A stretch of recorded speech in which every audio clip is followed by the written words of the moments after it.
At every murder scene, the police find the same strange object. Neither the killer's face is visible nor the actual weapon is found. But every corpse has one thing in common: batteries. In some cases, numerous batteries have been stuffed into someone's mouth. In others, bullets are visible in post-mortem examinations, but the bullets are missing. And when all these cases begin to connect, it becomes clear that something else is going on. In today's film, we'll talk about batteries. A dark story in which a small battery can save a life or quietly take it away. But before we begin this powerful movie, I request you to like the video and subscribe to the channel. The movie begins in 2017, where we see the city of Mumbai. Early in the morning, a judge arrives in his car to exercise in a park. A police officer accompanies him for his security. We see the judge jogging ahead, while the inspector standing behind him is busy on a phone call. Meanwhile, the judge experiences severe chest pain. He collapses on the bench, clutching his heart, and faints. The inspector, seeing this, immediately rushes to his side. He calls for help from those nearby, and together they rush the judge to a nearby hospital. After a checkup at the hospital, the doctor informs the judge's wife that her husband's heartbeat has slowed considerably, meaning his heart is beating at a much slower rate than normal. He explains, quote, "There's no need to panic. We'll fit a pacemaking machine inside him, and the judge will be completely fine." The wife agrees, and the judge undergoes the operation. The scene then cuts 5 years ahead. It's nighttime in Chennai, 2022. A man driving a car stops near a bridge. He opens the trunk and drags out a seemingly lifeless body. He pours petrol on the body and sets it on fire. The next morning, police and locals gather under the bridge. A passerby had spotted the burning body and alerted the police. We then see Senior Inspector Ratnam and his team investigating the crime scene. Just then, a new sub-inspector, Pugal, arrives with his joining letter. He's just been posted to the same area. He shows the letter and reports. But Ratnam simply tells him to stand aside, paying no attention. A short while later, a constable arrives and reports to Ratnam, "Sir, we've checked the entire area. We haven't found any clues yet." Pugal steps forward and tells Ratnam, "Sir, after looking at the crime scene, I think we might find clues on the bridge as well." This enrages Ratnam. "You've only been here half an hour, and you're teaching me how to investigate. I've been in the police for 25 years. Don't tell me what to do. And how did you get the job?" Pugal replies, "Sir, I passed on the merit list." Hearing this, Ratnam and his colleagues burst out laughing. They are in disbelief. They believe he must have been bribed to join the scene. Sniffer dogs are then brought to the crime scene.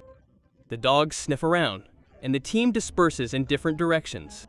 A constable goes to the top of the bridge and, after a while, calls out, "Sir, we've found some evidence here." This means Pugal's claim is proven correct. Everyone goes upstairs and sees traces of a burned body on the bridge's surface. This means the body was first burned on top and then thrown down.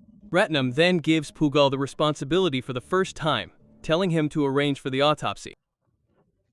Pugal takes the burned body to the hospital, completes the formalities, and then returns to the police station.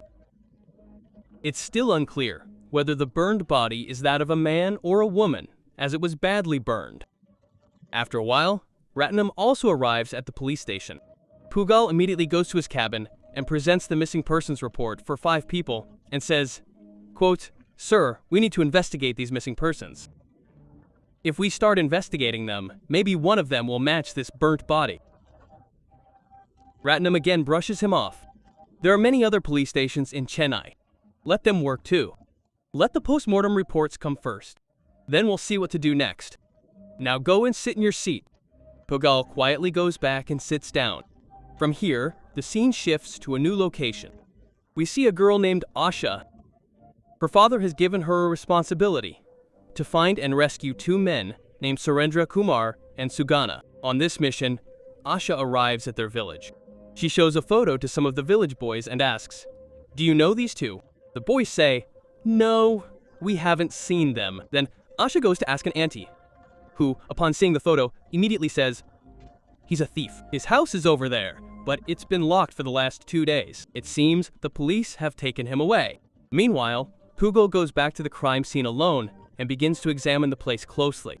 There, he discovers a half-burnt locket. He picks it up and examines it carefully. Inside is a grain of rice, engraved with the name Mali. Pugal brings the locket to Ratnam and says, quote, "Sir, this locket was found at the crime scene. The grain of rice has the name Mali engraved on it. It's possible the dead man had that name." Ratnam doesn't believe it. "How can you say that with such certainty? This locket could have belonged to someone else." But Pugal clarifies his point. "Sir, this locket is also slightly burned. This means it was damaged in the same incident. If we find and interrogate the makers of such lockets, perhaps we might find some clues about whose name it was made in." But, as always, Ratnam doesn't take it seriously at first. He ignores the idea and tells him to do something else. But then Ratnam receives a call from the commissioner. He pressures him to solve the case quickly. Now, having received orders from above, Ratnam also finds Pugal's idea logical, so he begins working on it. Ratnam arrests 4 different artisans who make such lockets and summons them to the police station. He threatens them and asks, "Who did you make this locket for?" But all the artisans say the same thing. "Sir, I don't remember. We make such lockets for so many people. How can we remember everyone's face?" Then Pugal suddenly gets an idea. He asks the 4 artisans, "Write the name Mali again on the rice grains." All 4 write Malili on their grains, and Pugal carefully compares the handwriting on each grain with the previous grain of the burnt locket. The matching reveals that the handwriting matches one of the 4, K, a man named Rahim. Pugal sternly tells Rahim to remember carefully and tell him for whom he made this locket. Rahim asks for some time. "Sir, I will tell you as soon as I remember." Sometime later, Rahim is leaving a hotel after dinner when he spots a man. The same Surendra Kumar for whom he made the Mali locket. He immediately calls Inspector Ratnam and informs him, "Sir, I have seen that Kumar. That's the one for whom I made the locket." Ratnam immediately takes his team and arrests Surendra Kumar and brings him to the police station. Without delay, he begins beating him and interrogates him about the locket. Kumar explains, "Sir, I made that locket for my best friend Maleshwar. We lost contact after a few days. I don't know where he is now." Ratnam doesn't believe him and starts hitting him again. Then Kumar shows his ID and panics. "Sir, please don't hit me too hard. I'll die. I have a pacemaker in my heart." The police then locate Maleshwar, or Mali's, home, and immediately arrive.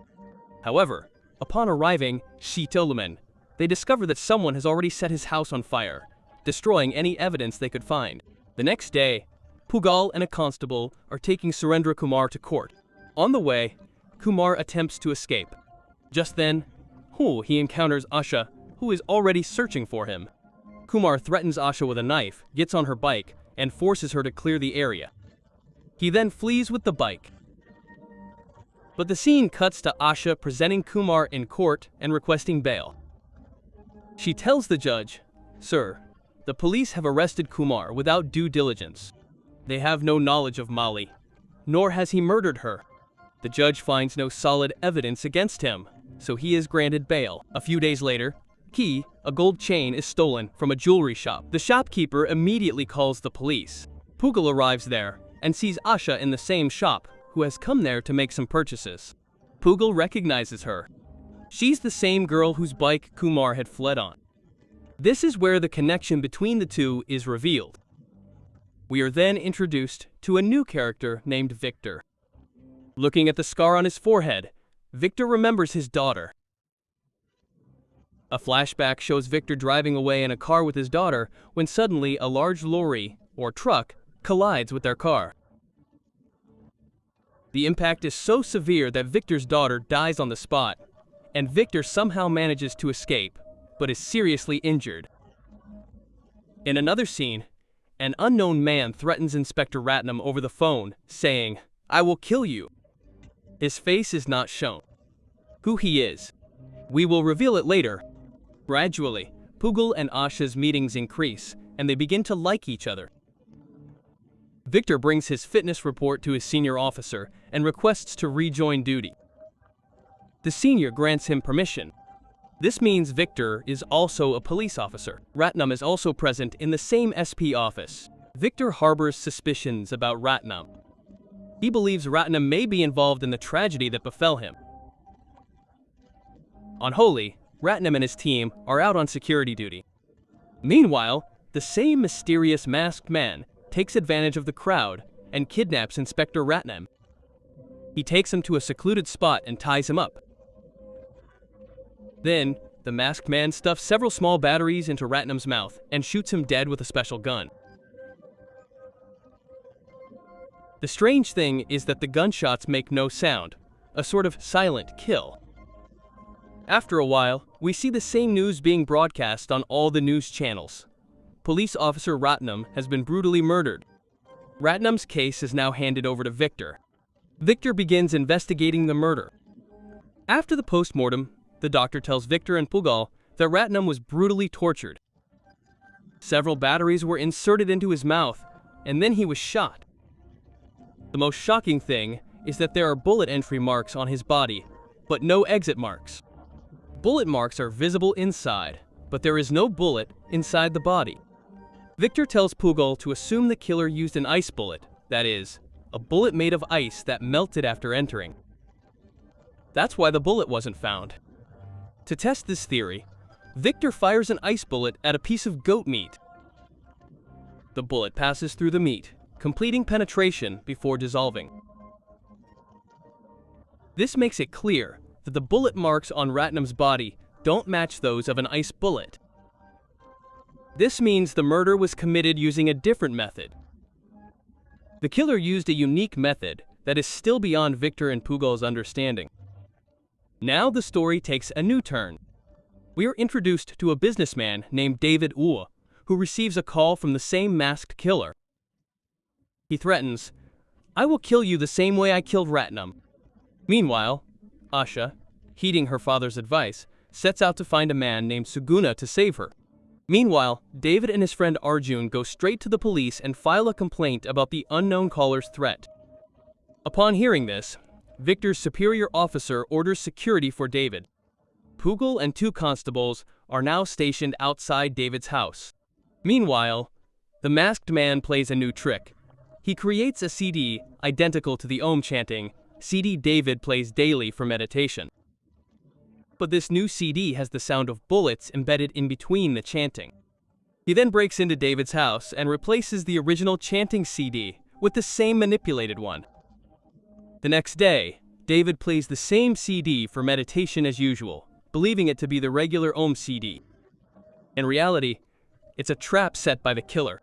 Pugal and the constable are on duty outside at the gate. Suddenly, a gunshot is heard from inside the house. All the police rush inside. Inside, Murray. There's a brief scuffle with the masked killer. He injures Pugal's hand while trying to escape, and then flees. While the police are frantically searching for the killer, the masked man approaches David inside.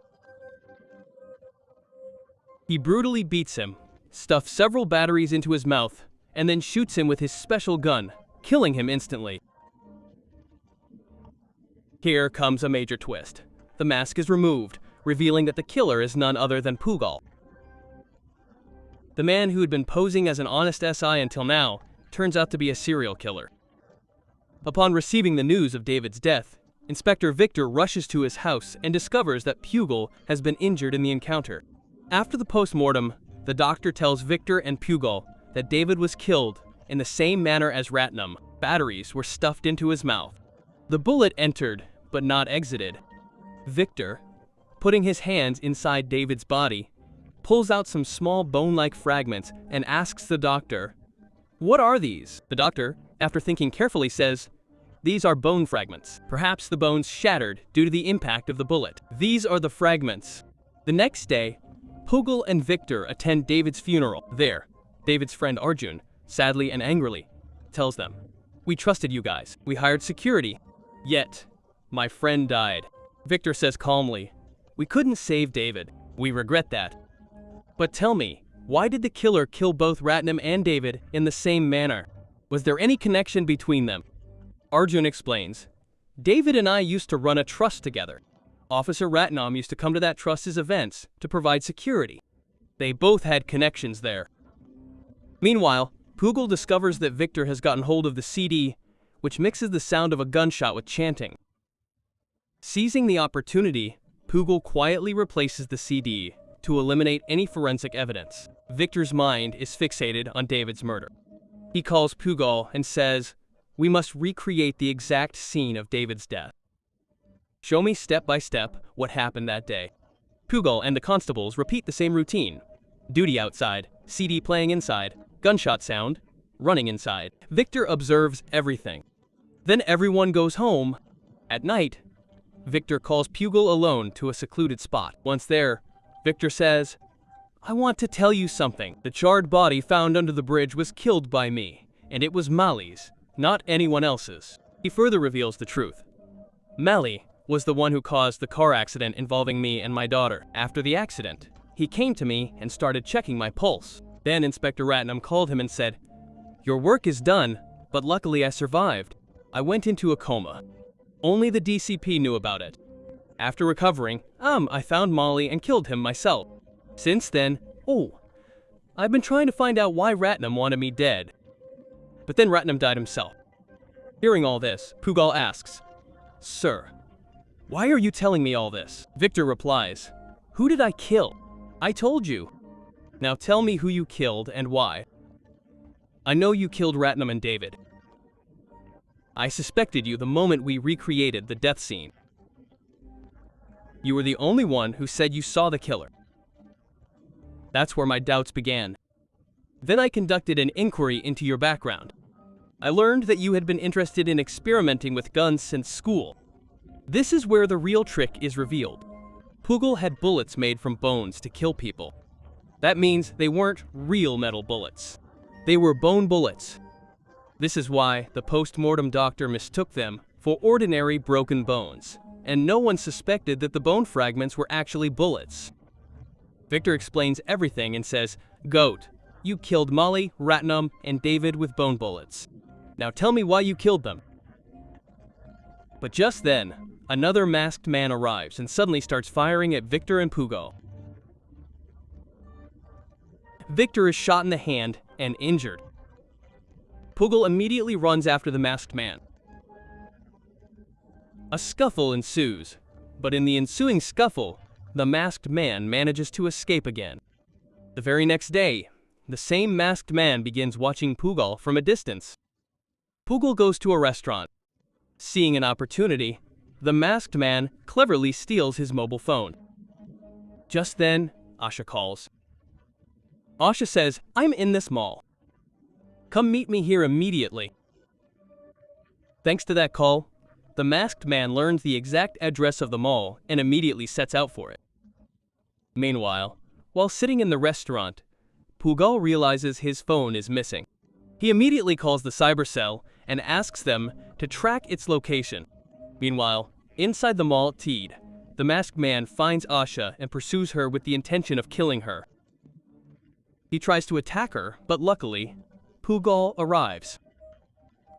He rescues Asha just in time, and a brief scuffle ensues.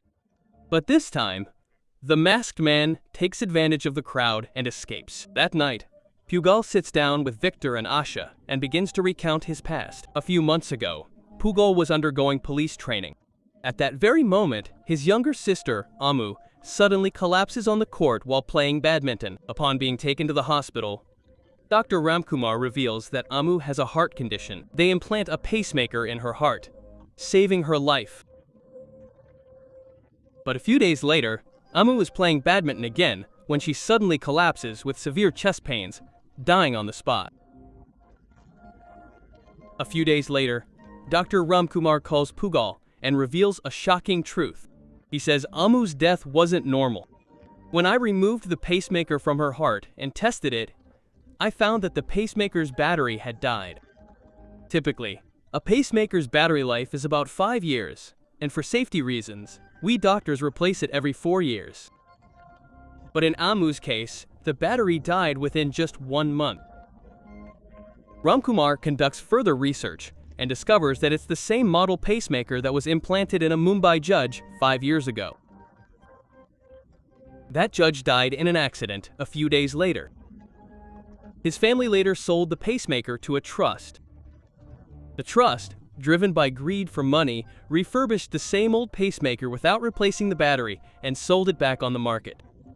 Ramkumar purchased 2 pacemakers from the same trust and implanted them in the hearts of 2 patients. Ramkumar says, quote, "Now the lives of those 2 patients are in danger. First, I will gather all the information about the trust. In the meantime, you complete your police training." Meanwhile, one day Pugal receives a voice message from Dr. Ramkumar. In the message, Gatu, he explains that he has discovered everything about the trust. He met with Inspector Ratnam and explained the entire scam to him. But Ratnam already knew David and Arjun, the owners of the trust that sold the faulty pacemakers. Ratnam, driven by greed for money, joined forces with David and Arjun. And one day, Ratnam, David, and Arjun together eliminated Ramkumar. Later, when Pugal joins the police, he hacks Ratnam's phone and extracts all the information from it. He confirms that Ratnam is behind Dr. Ramkumar's murder, and that David and Arjun are the ones who are risking people's lives by selling defective pacemakers. Now, back to the present. Hearing Pugal's entire story, Asha bursts into tears. She says, "Dr. Ramkumar was none other than my father. Before he died, he asked me to save Surendra Kumar and Suguna. That's why I set out to find them, and luckily, I managed to save them." Hearing Asha's words, Victor's heart sinks. He says, overcome with guilt, "Oh God, what have I done?" That Dr. Ramkumar came to me. He said he had an important discussion about a trust. But I was so busy at the time that I couldn't even meet him properly. After his death, when I asked Ratnam about Ramkumar, Ratnam blatantly lied, saying that no Dr. Ramkumar had visited him. He feared that if I got hold of this case, I would get to the bottom of it. At that very moment, he used Malik to stage an accident for me and my daughter, so that I would be out of their way. Victor then tells Pugal, "Whatever you've done it. Now stop this. We'll report this to the DSP. We'll get Arjun arrested. The law will take its course." But Pugal flatly refuses. "I can't just leave Arjun to the mercy of the law." David and Arjun, for the sake of money, have played with people's lives by manufacturing faulty pacemakers. My innocent sister, Amu, also fell victim to them. I won't stop until I see Arjun killed before my eyes. Now, another shocking truth emerges. In reality, the masked man who has repeatedly attacked Pugal and Victor and come to kill Asha at the mall is none other than Arjun. Meaning, he was the one who shot Victor and Pugal. He was the one who stalked Asha in the mall and tried to kill her. The scene then cuts to Arjun. Before Pugal can reach him, Victor himself reaches Arjun. Victor tells Arjun, "Your life is in danger. If you stay outside, Pugal will surely kill you. Come quietly with me to the police station. You'll be safe inside the jail." Victor puts Arjun in his car and starts driving him. But as Victor sits in the driver's seat, an injection hidden in the seat pierces his body. The injection takes effect immediately, and Victor falls unconscious. Who placed the injection there? It was none other than Pugal himself. A short while later, we see Pugal arrive. Victor lies unconscious, and Pugal kidnaps Arjun from his car in his own way. The scene then moves to the next day. Victor and Pugal arrive at a shooting range and begin practicing. Victor's mind is still brooding over Arjun. He asks Pugal in the middle of practice, "Tell me the truth, where Arjun is being hidden." This is where the big twist comes. Arjun is tied behind the target board that Victor is aiming at and firing. Victor doesn't even realize that Arjun's body is tied right behind the board. He's blowing to pieces. Arjun dies a painful death on the spot due to the continuous gunfire. Clearly, Pugal didn't kill Arjun himself, but rather created the circumstances that led to Arjun's death at Victor's hands. Victor thought he was just firing practice shots, but in reality, he was unknowingly shooting Arjun. Thus, Pugal takes his bloody revenge on Arjun for the death of his sister Amu, the murder of Dr. Ramkumar, and all the other innocent patients, and this is where the movie ends. Friends, if you enjoyed this story and its twist, be sure to like the video. Share it with your friends, and subscribe to the channel for more powerful movie explanations like this, and hit the bell icon so you don't miss the next video. So, I'll be waiting for you in the comments. See you in the next video. Until then, take care, and thanks for watching.